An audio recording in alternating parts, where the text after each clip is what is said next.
Hello दोस्तों, आप सभी विद्यार्थियों का स्वागत है हमारे YouTube चैनल स्टडी समागम पर। देखिए दोस्तों, आज के इस वीडियो में हम चर्चा करने वाले हैं राजस्थान सीईटी को लेकर के, ठीक है ना। देखिए साथियों, जैसा कि आप सभी विद्यार्थियों को पता है, राजस्थान में किसी भी एग्जाम को देने से पहले आपको सीईटी की परीक्षा से गुजरना होगा, ठीक है ना। सीईटी परीक्षा दोस्तों दो चरणों में उन्होंने लागू की थी। एक तो ग्रेजुएशन लेवल वाले विद्यार्थियों के लिए सीईटी लागू की थी और एक की थी 12th लेवल वाले विद्यार्थियों के लिए सीईटी, ठीक है ना। अब जैसा कि विद्यार्थियों आपको ये भी पता है कि ग्रेजुएशन लेवल वाला सीईटी भी क्लियर हो चुका है और 12th लेवल वाला सीईटी भी क्लियर हो चुका है। लेकिन साथियों, ये सीईटी क्लियर होने के बाद और इसका जो एग्जाम का लेवल आया था उस लेवल को देखने के बाद हर कोई विद्यार्थी इसमें एक अच्छा स्कोर नहीं कर पाया है। अच्छा स्कोर का कहने का मतलब है बहुत ही रेयर केस में विद्यार्थी ऐसे हैं जो 200 प्लस या फिर 220 प्लस हो पा रहे हैं, ठीक है ना। अब दोस्तों पॉइंट क्या है और मैं आज इस सीईटी के वीडियो में क्या चर्चा करने वाला हूं वो मैं आपको बता देता हूं।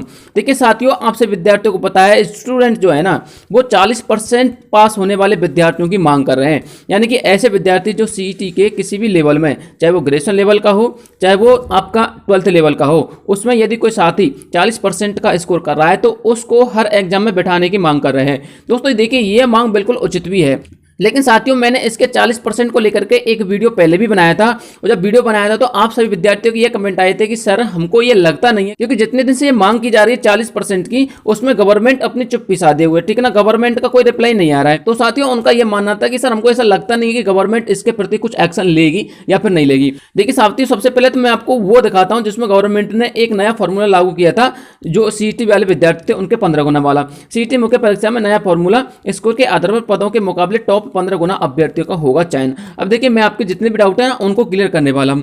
सबसे पहले तो आप इसको पढ़ लीजिएगा, ये आपने पढ़ लिया होगा, ये नीचे का मैटर पढ़ने की जरूरत नहीं है। यदि आपको नहीं दिख रहा है तो कोई बात नहीं है, ठीक है ना। लेकिन हमको मेन हेडिंग देखनी थी और आपका नया फॉर्मूला देखना था। ये तो बात फिक्स हो गई। चलिए ठीक है, मान लीजिए 15 गुना टॉप विद्यार्थियों का उनको सिलेक्शन लेना है, ठीक है ना, या फिर 15 गुना टॉप विद्यार्थियों को सीईटी में बैठाएंगे। अब एक बात बताइए, सीईटी जो है दोस्तों मुख्य परीक्षा ये दो चरणों में होती है, आपको पता ही है। एक तो होती है दोस्तों ग्रेजुएशन लेवल में और एक होती है दोस्तों 12th लेवल में। गवर्नमेंट का मानना यह है दोस्तों, यदि 12th लेवल की सीईटी से कोई एग्जाम होता है या फिर ग्रेजुएशन लेवल की सीईटी से कोई एग्जाम होता है तो 12th लेवल की सीईटी से यदि एग्जाम हुआ तो उसमें उन वैकेंसियों का 15 गुना लिया जाएगा विद्यार्थियों को, यानी कि टॉप 15 गुना विद्यार्थी लिए जाएंगे और इसमें भी दोस्तों टॉप 15 गुना ग्रेजुएशन में लिए जाएंगे।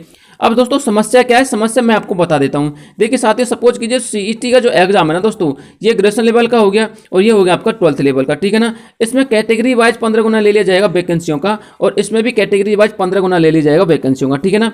अब समस्या क्या आ गई, देखिए साथियों, या तो गवर्नमेंट को ये पहले नहीं कहना चाहिए था स्टूडेंट से कि मिनिमम जो क्राइटेरिया है वो हम 40% रख रहे हैं सीईटी का, क्योंकि आपको पता है जब सीईटी लागू किया था उस समय दोस्तों गवर्नमेंट ने एक बात और बोली थी कि मिनिमम जो क्राइटेरिया है सीईटी क्वालिफिकेशन का, यानी कि सीईटी को हम क्वालिफाई कितने परसेंट पे मान सकते हैं, या तो उनको ये 40% नहीं रखना चाहिए था। उन्होंने कहा था कि जो अदर रिजर्व कैटेगरी हैं उनके लिए तो होगा 35%, यानी SC ST OBC के लिए, और जो जनरल वगैरह है उनके लिए दोस्तों होगा आपका 40% क्राइटेरिया, ठीक है ना। अब एक बात बताइए, जब आपने 35% और 40% का जब क्राइटेरिया रख दिया है तो आप इस पे टिके रहिए या फिर नया फॉर्मूला लाने की जरूरत क्या है। जब आप नए फॉर्मूला भी लेके आए तो आपको ये 35% और 40% की बात बोलनी नहीं चाहिए थी, ताकि विद्यार्थी और अधिक मेहनत करते। उन विद्यार्थियों को बताना चाहिए था कि आपको 35% 40% पे डिपेंड नहीं रहना है, यानी कि जो टॉप विद्यार्थी हैं उनको ही आगे की भर्तियों में शामिल किया जाएगा। तो देखिए साथियों, अब एक तो सबसे बड़ी समस्या ये हो गई 35% वाली और 40% वाली, ठीक है ना। अगली समस्या क्या है, अगली समस्या यह है साथियों, चाहे आप 12th लेवल का सीईटी ले लीजिए या फिर आप ग्रेजुएशन लेवल का सीईटी ले लीजिए। देखिए दोस्तों, 12th लेवल के सीईटी की अगर बात करें इस ईयर में, यानी कि इस साल कम से कम आपको 8 से 9 पद देखने को मिलेंगे 12th लेवल की सीईटी में और कम से कम 7 से 8 पद देखने को मिलेंगे आपको ग्रेजुएशन लेवल की सीईटी में। अब देखिए साथियों, सपोज कीजिए 12th लेवल की सीईटी में कोई पद निकलता है, फिर कोई पोस्ट निकलती है, ठीक है। सपोज कर लीजिए एलडीसी की पद निकल जाती है, ठीक है ना। एलडीसी के 1000 पद मान के चलिए आप, 1000 पद निकलते हैं, या फिर एलडीसी के 2000 पद निकलते हैं, कितने भी निकलते हैं। वैसे तो एलडीसी के 10 से 15 हजार के बीच में आने वाले हैं, ठीक है ना। इसको आप इश्यू ना बनाइएगा, मैं आपको समझाने के लिए बता रहा हूं। यदि एलडीसी के 2000 पद निकलते हैं दोस्तों, तो एलडीसी के 2000 पदों का 15 गुना कितना होता है, 15 गुना होता है दोस्तों इसके 30,000 अभ्यर्थियों को इसमें लिया जाएगा, ठीक है ना। ये गवर्नमेंट के अकॉर्डिंग लिया जाएगा, ठीक है ना। अब 2000 पदों को दोस्तों किस तरह से भरना है, सपोज कीजिए जो जनरल वाले विद्यार्थी हैं, ठीक है ना, जनरल वाले विद्यार्थियों के आ जाते हैं 1000 पद, ठीक है ना। कितने, 1000 पद। और अपने जो ओबीसी वाले विद्यार्थी हैं, ओबीसी वाले विद्यार्थियों के कितने आ जाते हैं, 500 पद ओबीसी वाले विद्यार्थियों के आ जाते हैं। मैं आपको समझाने के लिए कह रहा हूं, ठीक है ना। उसके बाद एससी वाले विद्यार्थियों के आ जाते हैं 350 पद, ठीक है ना। और उसके बाद एसटी वाले विद्यार्थियों के आ जाते हैं दोस्तों आपके 150 पद। इस तरह से आपके ये टोटल वैकेंसियां निकल के आती हैं, यदि एलडीसी की वैकेंसियां 12th लेवल से निकाली जाती हैं। अब देखिए साथ ही होगा क्या इसमें, जनरल वाले विद्यार्थियों के 15 गुना लिया जाएगा, यानी कि इसके 1000 पद निकल के आते हैं तो 15000 स्टूडेंट इसमें अप्लाई कर सकते हैं, ठीक है ना। और इसका 15 गुना लिया जाएगा, यानी कि 7500 स्टूडेंट इसमें अप्लाई कर सकते हैं। और इसमें भी दोस्तों 15 गुना लिया जाएगा, और इसमें दोस्तों लगभग आपके 5250 यानी कि लगभग 5200 जो स्टूडेंट है इसमें अप्लाई कर सकते हैं, ठीक है ना। उसके बाद एसटी में 15 गुना लिया जाएगा दोस्तों, तो इसमें लगभग आपके 15 × 15 कितने हो जाते हैं, लगभग आपके 2200 स्टूडेंट यानी 2250 के समथिंग स्टूडेंट इसमें अप्लाई कर सकते हैं। अब इसके कहने का मतलब क्या हुआ, कहने का मतलब ये हुआ दोस्तों, ये जनरल वाले विद्यार्थी 15000 विद्यार्थी लिए जाएंगे, ओबीसी के 7500, इसके 5200 और इसके 2250 के समथिंग। ये आपके दोस्तों टॉप विद्यार्थी होंगे। मैं आपको बात बताइए एक पोस्ट की, ठीक है ना। अब मैंने आपको ये भी बताया था कि जो 12th लेवल का उसमें 8 से लेकर के 10 पोस्ट हैं, ठीक है ना। एक बात बताइए, जब साथियों एक पोस्ट पर इतने विद्यार्थी अप्लाई करेंगे तो जब 8 से 10 पोस्ट आएंगी तो उन पे भी दोस्तों यही साथी अप्लाई करेंगे बार बार, यानी कि एक विद्यार्थी 8 से 10 पोस्टों को कवर करेगा। अब लेनी तो दोस्तों उसको एक पोस्ट लेनी है, तो दोस्तों सपोज कीजिए 8 से 10 पोस्ट निकलती है, फिर 10 पोस्ट निकलती है तो उसको एक पोस्ट लेनी है, तो 9 पोस्ट तो खराब हो गई ना, 9 पोस्टों की वैकेंसी तो खाली हो गई।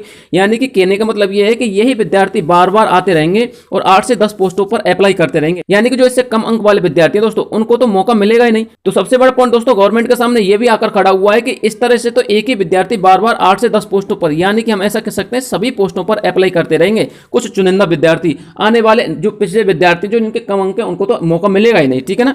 और उनको लेनी एक पोस्ट है तो आने वाली सारी की सारी पोस्टें उनकी वेस्ट जाएंगी। तो इस तरह से दोस्तों अगर इस मुद्दे को भी हम देखें तो इस मुद्दे को भी गवर्नमेंट को संज्ञान में लेना चाहिए, क्योंकि इस तरह से तो दोस्तों हर स्टूडेंट के साथ अन्याय हो गया, ठीक है ना। अब बात करते हैं दोस्तों 12th लेवल की सीईटी से और ग्रेजुएशन लेवल की सीईटी से निकलने वाली पोस्टों की। दोस्तों इनकी पोस्टों की घोषणा कर दी। 12th लेवल की सीईटी में जो मेन मुख्य वैकेंसी होने वाली है, टॉप वैकेंसी जो होने वाली है, एक तो दोस्तों आपकी एलडीसी की होने वाली है और एक दोस्तों आपकी पुलिस की होने वाली है, ठीक है ना। ये आपकी 12th लेवल की सीईटी में आएंगी। और दूसरी वैकेंसी अगर हम बात करें ग्रेजुएशन लेवल में, तो दोस्तों ग्रेजुएशन लेवल में आप जो जूनियर अकाउंटेंट के दोस्तों ये बम्पर भर्ती होने वाली है। अब दोस्तों बात करें हम इनकी वैकेंसी की कि ये कब होने वाली है, दोस्तों इसके एग्जाम की यदि बात करें तो इसका एग्जाम उन्होंने कहा था कि आपका फरवरी में होगा, और इसके एग्जाम की बात करें तो उन्होंने कहा था कि आपका एग्जाम सितंबर में होगा। अभी तक ना तो कोई नोटिफिकेशन देखने को मिला है और ना ही कुछ विद्यार्थियों के डाउट क्लियर हो कि हम तैयारी करें या नहीं करें। और बिल्कुल सही बात है दोस्तों। एक बात बताइए, जब इनमें कुछ विद्यार्थी चुनिंदा विद्यार्थियों का सिलेक्शन होगा इन वैकेंसियों के लिए या फिर कुछ टॉपरों को लिया जाएगा, तो हम किस बेस पर तैयारी शुरू कर सकते हैं। तो देखिए साथियों, मैं आपको बताऊं, आपको तैयारी शुरू करनी चाहिए थी। मैंने अपने पिछले वीडियो में बताया था, जो विद्यार्थी 40% लेके आ रहा है वो विद्यार्थी तैयारी शुरू कर दीजिए, क्योंकि गवर्नमेंट के पास अब कोई दूसरा ऑप्शन नहीं है 40% वाले विद्यार्थियों को अलाउ करने के अलावा। उसको 40% वाले विद्यार्थी अलाउ करने ही पड़ेंगे। और दूसरी पॉइंट यह है दोस्तों, जब उनको अभी तक उन्होंने वैकेंसी की घोषणा नहीं की और अभी तक ना कोई नोटिफिकेशन आया, क्यों नहीं आया आपको पता है? इसलिए नहीं आया दोस्तों क्योंकि स्टूडेंट जो है 40% वाले विद्यार्थियों की मांग कर रहे हैं। गवर्नमेंट के सामने जो मैंने आपको मांगे बताई थी ना, ये सारे मुद्दे उनके सामने उन्होंने बताए हैं, तब जाके गवर्नमेंट ने इस बात को संज्ञान में लिया है। और लेकिन अभी भी वो चुप्पी साधे हुए, अभी भी उसका कोई रिप्लाई नहीं आया है इस 40% के केस को लेकर के। लेकिन साथियों, वैकेंसी का नोटिफिकेशन न आने से एक बात का अंदाजा तो है कि अभी गवर्नमेंट इस संशय में डूबी हुई है कि 40% वाले विद्यार्थियों को अलाउ करें या फिर नहीं करें। क्योंकि यदि वो इस चीज को लेकर के क्लियरिफाई हो जाते कि हमको 15 गुना विद्यार्थी लेने हैं, तो अब तक आपका नोटिफिकेशन आ जाता सारी की सारी वैकेंसियों का। और जो सितंबर में होने वाली जूनियर अकाउंटेंट की वैकेंसी है या फरवरी में होने वाली एलडीसी की वैकेंसी है, पुलिस की वैकेंसी है, सारी वैकेंसियों के नोटिफिकेशन आ जाते। लेकिन दोस्तों अभी तक नोटिफिकेशन ना आने का यही कारण रहा है कि विद्यार्थी ना तो अभी सही से तैयारी कर पा रहे हैं और ज्यादा से ज्यादा विद्यार्थी जो है 40% की मांग कर रहे हैं, और गवर्नमेंट भी दोस्तों अभी तक कुछ डिसीजन नहीं ले पाई है। लेकिन साथियों, मैं आपसे विद्यार्थियों से बोल रहा हूं, आपको अपनी तैयारी नहीं छोड़नी है। आपको 40% वाले विद्यार्थी जो 40% कम से कम लेके आए हैं, वो अपनी तैयारी में जुट जाइए। आपको 101% आपको मौका मिलेगा एग्जाम देने का, ठीक है ना। किसी पद पर आपको एग्जाम में बैठने का मौका मिलेगा, इसलिए आपको घबराने की जरूरत नहीं है। और मुझे तो उम्मीद है दोस्तों कि आपको 40% वाले विद्यार्थियों की बता रहा हूं मैं, सारे के सारे विद्यार्थियों को हर एग्जाम में बैठने का मौका मिल सकता है, ठीक है ना। क्योंकि यह गवर्नमेंट का ही फैक्ट था। उन्होंने पहले ही बोला था कि हम 40% वाले विद्यार्थी लेंगे जनरल, ओबीसी से, SC ST अदर रिजर्व जो कैटेगरी उनसे 35% वाले पास आउट वाले विद्यार्थियों को लेंगे, ठीक है ना।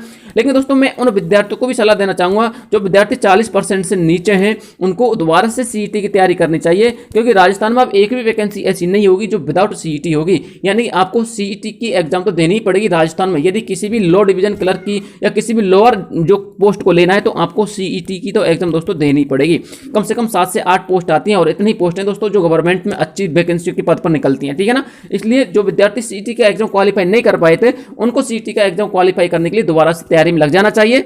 साथ में आपको मैं ये भी बता देता हूं, जो विद्यार्थी पिछली बार सीईटी का एग्जाम क्वालिफाई नहीं कर पाए थे, अब की बार वो क्वालिफाई कर देंगे। इसलिए कर देंगे क्योंकि यदि आप हमारे चैनल पर विजिट कर रहे होंगे बार बार, यदि आप हमारे वीडियोज को देख रहे होंगे, तो मैं बार बार अपनी वीडियो में यही कहता हूं, मैं अपने चैनल पर फ्री ऑफ कॉस्ट सारे वीडियो अपलोड करूंगा, सारे नोट्स, अच्छे अच्छे टीचर्स के बेहतरीन नोट्स आपको प्रोवाइड करवाऊंगा। जो विद्यार्थी अब तक कम स्कोर लेके आया था, अगले सीईटी के एग्जाम में देखना आप कम से कम 250 प्लस या फिर 220 प्लस स्कोर करके आओगे, ठीक है ना। ये मैं गारंटी के साथ कर सकता हूं। अच्छे नोट्स, अच्छे वीडियो कंटेंट मैं आपको दूंगा इस चैनल के माध्यम से। इसलिए यदि आप हमारे चैनल पर पहली बार विजिट कर रहे हैं ना, तो आप हमारे चैनल से जुड़ जाइए, हमारे चैनल को सब्सक्राइब कर लीजिए। मेरे चैनल को सब्सक्राइब किए बिना मत जाना, क्योंकि एक बार सब्सक्राइब करने के बाद आपको ये चैनल बहुत सारे बेनिफिट्स दे सकता है, ठीक है ना। इसलिए आपको सीईटी में घबराने की जरूरत नहीं है। अब की बार सीईटी पास कराने का जिम्मा मेरा है, मैं आपको सीईटी क्वालिफाई करा के रहूंगा, टेंशन ना लीजिएगा। आपको सीईटी के साथ साथ जो विद्यार्थी एलडीसी की तैयारी कर रहे हैं, एलडीसी वाले विद्यार्थियों के लिए भी बंपर ऑफर है दोस्तों। एलडीसी का फुल सिलेबस, क्या फुल सिलेबस आपको फ्री में प्रोवाइड करवाऊंगा, अच्छे टीचर्स का सिलेबस फ्री में प्रोवाइड करवाऊंगा, अच्छे अच्छे नोट्स मैं आपको दूंगा। दोस्तों आज का ये वीडियो बनाने का मकसद मेरा यही था कि विद्यार्थियों के दिमाग में सीईटी के एग्जाम को लेकर बहुत ज्यादा डाउट थे। वो ये सोच रहे कि तैयारी करें या फिर नहीं करें, अभी तक नोटिफिकेशन ही नहीं आया, हमको किस बेस पे लिया जाएगा, हमारा आएगा या फिर नहीं आएगा। देखिए दोस्तों, मैं फिर कह रहा हूँ 40% वाले विद्यार्थी तैयारी शुरू कर दीजिए, आपका सिलेक्शन होगा। मतलब सिलेक्शन मतलब आपको हर एग्जाम में बैठने का मौका मिलेगा, ठीक है ना। इसलिए दोस्तों मुझे उम्मीद है कि यदि आपको ये वीडियो पसंद आया होगा, तो आप इस वीडियो को अपने उन सभी दोस्तों के साथ शेयर जरूर करेंगे जो विद्यार्थी सीईटी के एग्जाम को लेकर के थोड़ा सा डिप्रेशन में है, थोड़ा सा इस चीज को लेकर के कंफ्यूजन में है, उस विद्यार्थी को आप शेयर जरूर करेंगे। और आप यदि मेरे चैनल पर पहली बार विजिट कर रहे होंगे, तो मेरे चैनल को सब्सक्राइब जरूर करेंगे। देखिए दोस्तों, मिलता हूं आपसे नई वीडियो में किसी नए कंटेंट के साथ। तब तक के लिए जय हिंद, जय भारत।